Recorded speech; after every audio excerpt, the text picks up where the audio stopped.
Sorry. Hello, everyone, and welcome to this edition of the Ecosystem Summit. So we're now on our sixth edition, and we're very thankful to everyone who has been continuously joining us through for our events.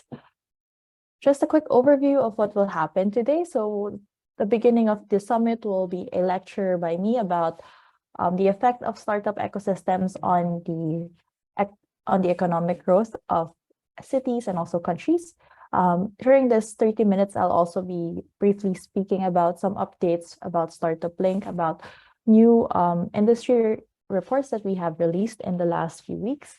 Afterwards, we will have our first set of pitches at 10:30 a.m. CET.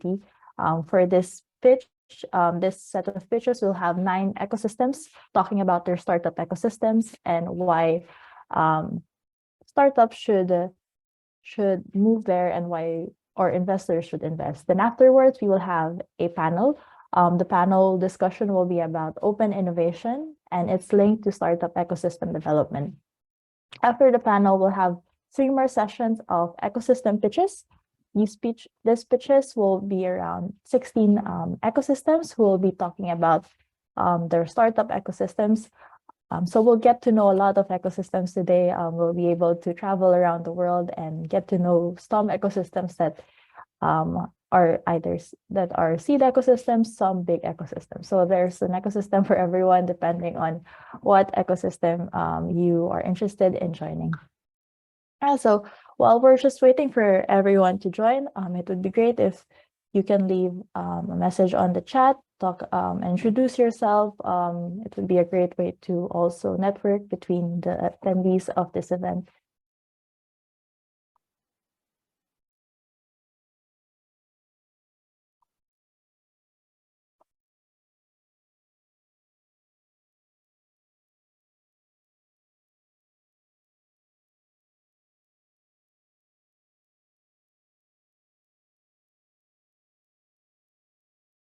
Okay, I think the chat is working now, so feel free to introduce yourself on the chat, introduce your projects or the organization that you are working for.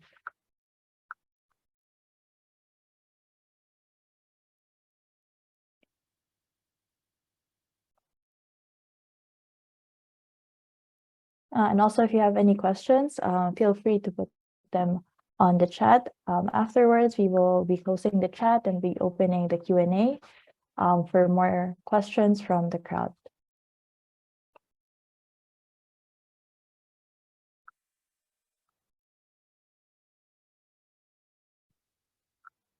Okay, and also for our panelists who is joining us now, we will promote you when it's your time to speak.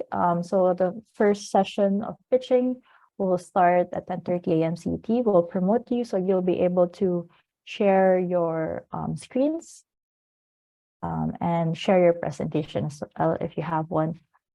Yeah, so hello, Martin, and hello, Rita. Great to see people from all over the world as well in our audience.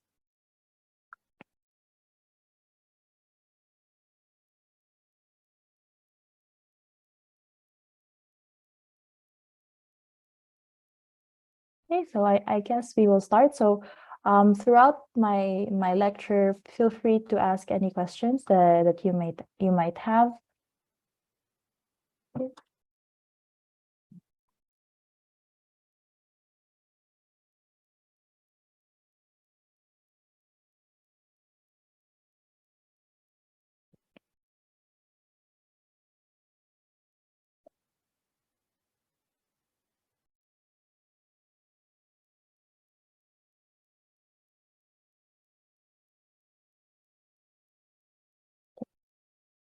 So we had a question about the YouTube live. So currently the live, our YouTube link is still not working. So we will have it. So we will probably post the YouTube link after the event is done. Yeah.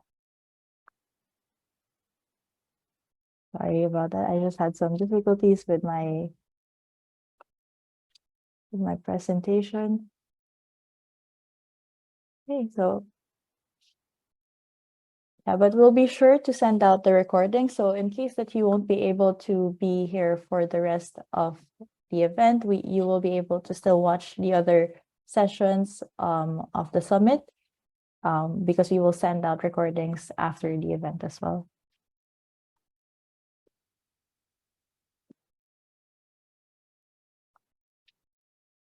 Great. So I hope everyone can see my screen. So I'm Katrin. I'm the Partnerships Manager of StartupBlink.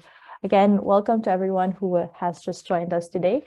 And welcome to the 6th edition of the summit. So before I begin with our lecture, we just wanted to share with you some interesting updates from StartupBlink in the last few weeks. So in the last few weeks, we released two reports about our industries. So the first report is the state of the software and data industry. So software and data industry is actually the biggest industry in StartupBlink Index. It has around 31% of our sampled startups.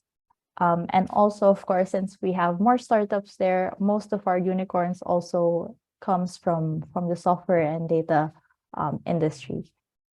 The unicorn count there is 255 unicorns in 2021 and it increased so much to 415 unicorns in 2022. So it was a universal trend that we saw that there was a huge increase of unicorns between 2021 and 2022. It'd be interesting to see if this trend will continue for 2023 report as well. Like in our general rankings and honestly, most of our industry rankings, the United States dominates the rankings with 30,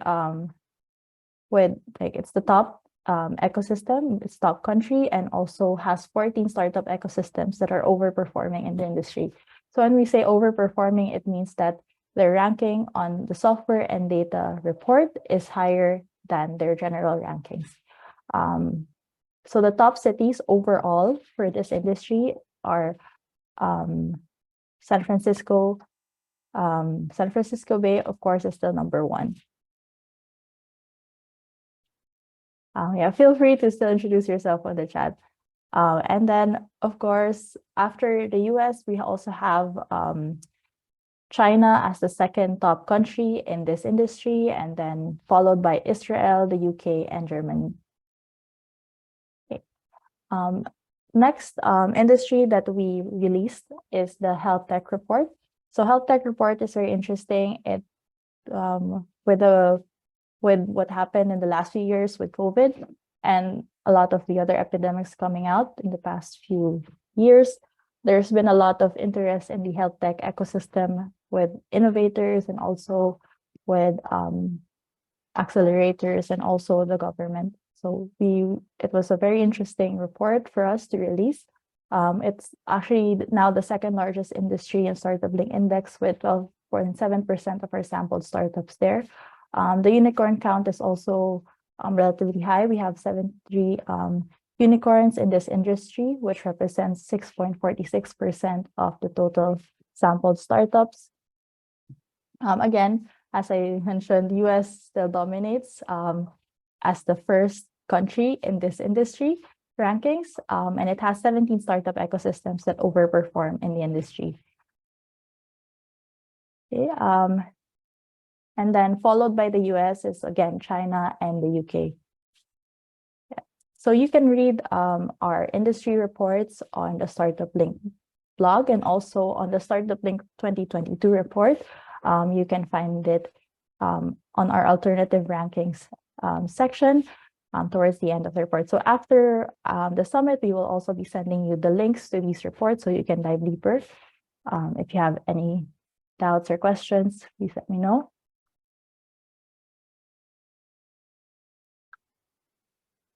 Okay, great.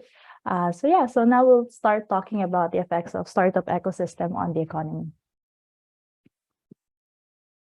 So this is the agenda of today's lecture.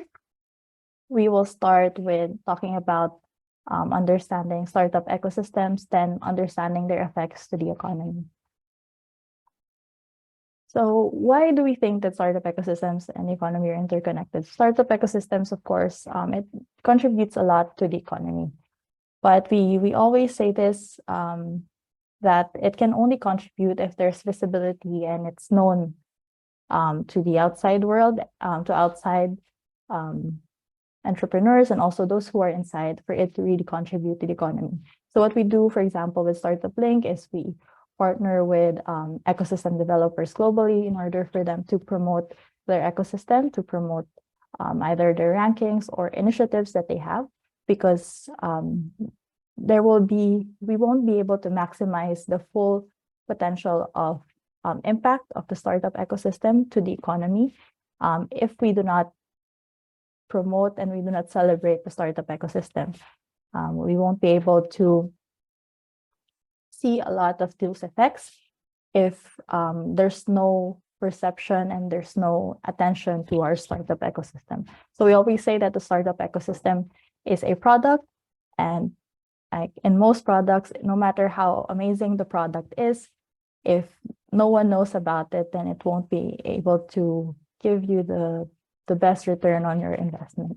So that's the main thing that we have to keep in mind, that the startup ecosystem can only contribute to the economy if it's being promoted and being known, and a lot of people are aware that the startup ecosystem hub is happening in a particular location.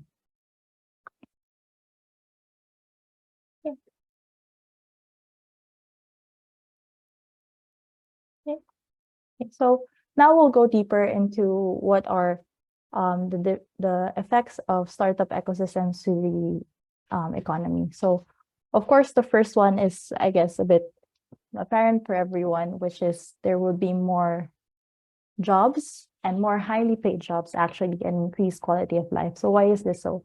So, for example, in the past, when it was only regular businesses or traditional businesses or big corporations, there was not a lot of job openings because there was limited slots. We didn't have a lot of people we didn't have a lot of employers who would employ different sets of skills. But now with the opening of startups and more tech-related industries, we are able to open up more jobs in the market. And we see this a lot in a lot of economies.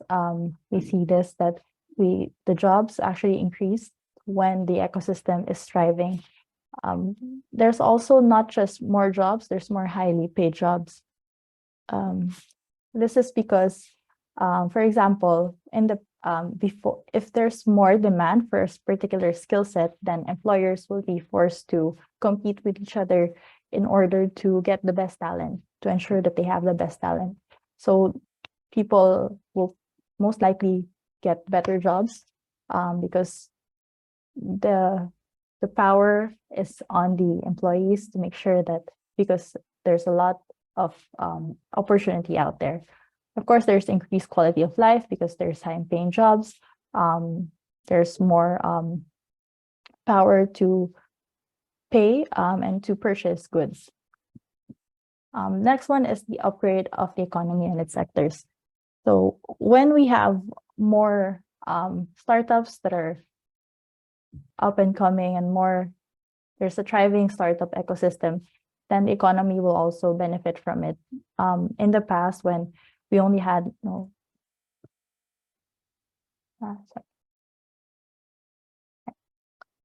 if you have questions, by the way, feel free to place them on the chat.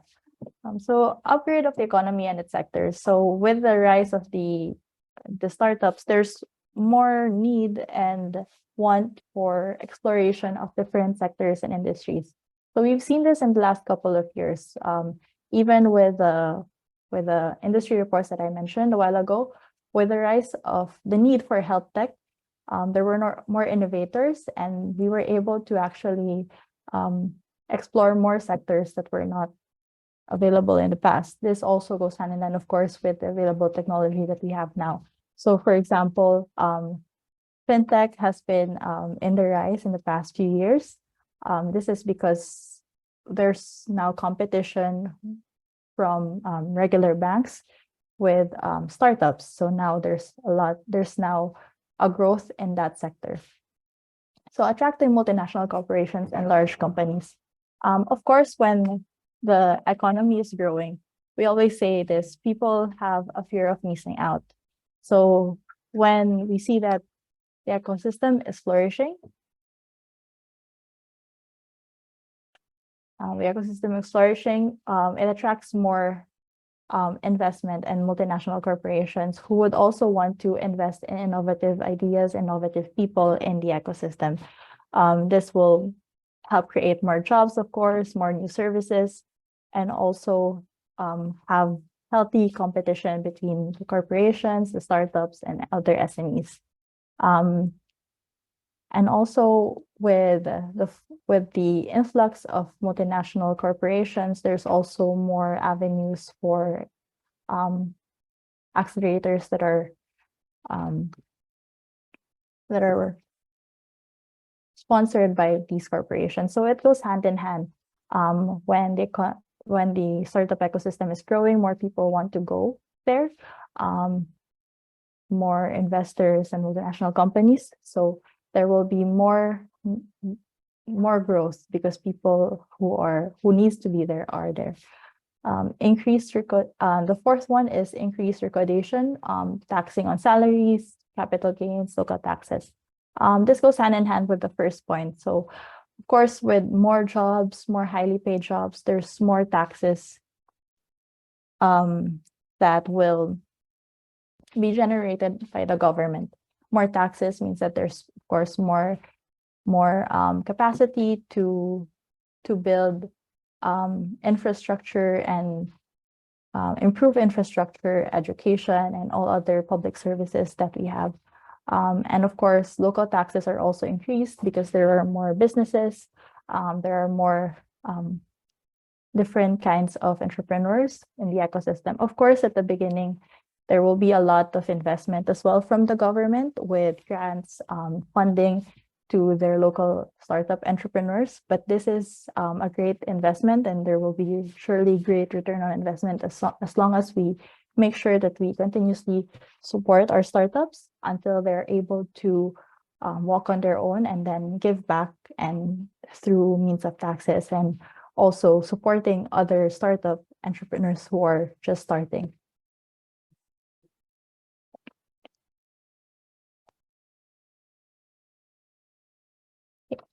So next point is, of course, it will also help with increased exports. So startup ecosystems, when you build more businesses, there will be more exports outside. Wasn't able to mention, but of course there will also be more economy within the ecosystem itself. So with more actors, more businesses, there would be more trading involved in the ecosystem. And then when there's not enough demand, then we will be able to export outside. And this will, of course, affect the economy by giving the economy more budget, and then the next one is increased foreign direct investment. So this goes, of course, with a flourishing economy and a flourishing startup ecosystem, more investors from the outside would also want to be involved in growing the ecosystem, making sure that they are part of a growing ecosystem that's flourishing and that is flourishing.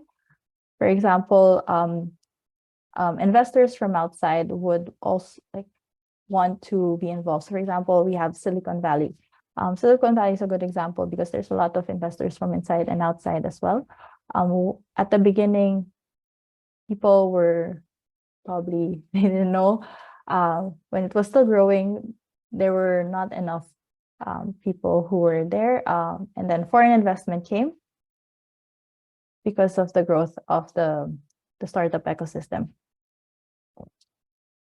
Technology boosts countries' geopolitical status. So it goes hand in hand with promotion. when there's good technology, then and there's good startup ecosystem, then the economy and the location actually gains a lot of attention from the outside world. So good example for these are locations that have tagged themselves as startup economy. So for example, Israel or Estonia. When you hear about startup economies, most people would actually think about these two examples. They were very good at promoting themselves and making sure that people knew that they are great economies when it comes to startups. This actually increased their geopolitical status just because people knew more about them. And also, of course, technology is easily scalable. I think we will discuss this more in our panel about open innovation. When there's more innovation that's happening, and there's a lot of interactions between the innovators, it's easier to scale because you have a lot of influence. A lot of people are working together to make sure that technology is moving forward. And we are also getting a lot of ideas from other ecosystem developers and startups in order to advance our technology. And then with the advancement of technology, then we will have more products. More products will then give us more taxes and grow the economy as a whole. Prevention of brain drain and attraction of foreign talent. So these are two parts that we also always talk about with our clients. So brain drain happens when people who are inside the startup ecosystem do not think that there's enough growth and enough activity in the ecosystem. So what do? They move out. They go to other ecosystems where they think they can flourish more and get more investment. So if that happens, then we lose our best talents. And we also lose the opportunity of having great ecosystem within the ecosystem. But if we have a great ecosystem and people who are already in the city or in the country know that the ecosystem is flourishing and great and they stay, then they will be able to create their startups there. They'll be able to create more jobs for other people in the ecosystem. Of course, there will come a time where they have to branch out and relocate. But if they have trust in their ecosystem that it's great, they will, of course, always have their headquarters there. And their globalization will actually be even have greater economic impact to the ecosystem. And then lastly, of course, it will attract foreign talent. Like we always say, there's always a fear of missing out. So if people from outside find out that you have great opportunities, then we will be able to attract good quality or even the best skilled talents from locations who are in the neighboring ecosystems or even further. This happens a lot. I know that we work a lot with governments, and this is one of their focuses to be able to bring in talent and also startups to their ecosystem, because we always want to grow the ecosystem and make sure that we have innovators there who are taking control and innovating and bringing fresh ideas from outside. And this will happen from foreign talent who might not have the same culture as your local ecosystem. And then when they interact with local ecosystems, then there will be more chances for open innovation and scaling.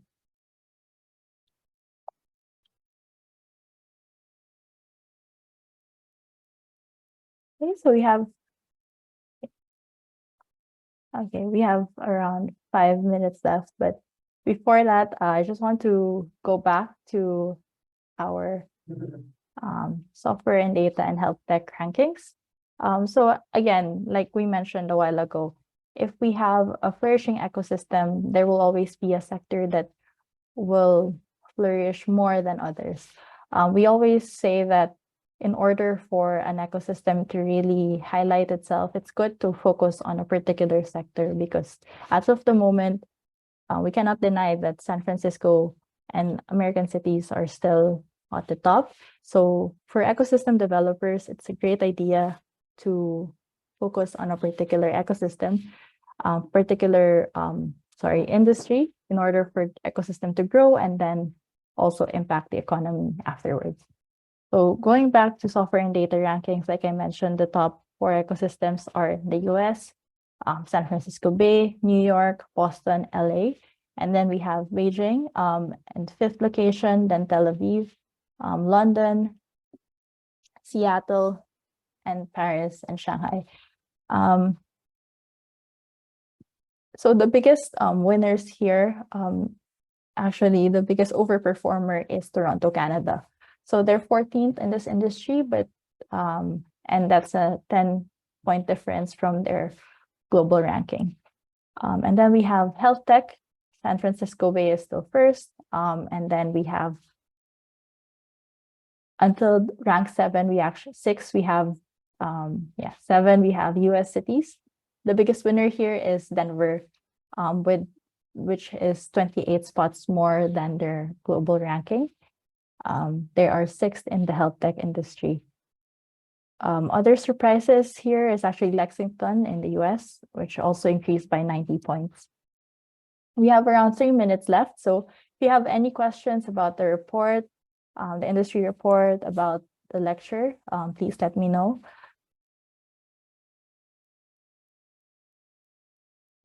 If not, I will continue to talk about the health tech rankings. Okay, great. Oh, it's really nice to see a very diverse crowd for this event. We have people from Moldova, Israel, South Australia, Namibia. So if you have any questions, please let me know. Yeah, so as I mentioned, Lexington is the biggest overperformer in this industry, increasing 90 spots compared to its global ranking. And other overperformers in health tech are actually Dallas, Miami, and also Raleigh-Durham. It'll be more interesting to see in 2023 how these 2 rankings shape up more, especially health tech now that it's really a flourishing sector. And there will be a lot more innovation we foresee in the next few years, focused on health tech, especially since there's a lot of need for it with a lot of the health crisis that we've experienced in the last few years.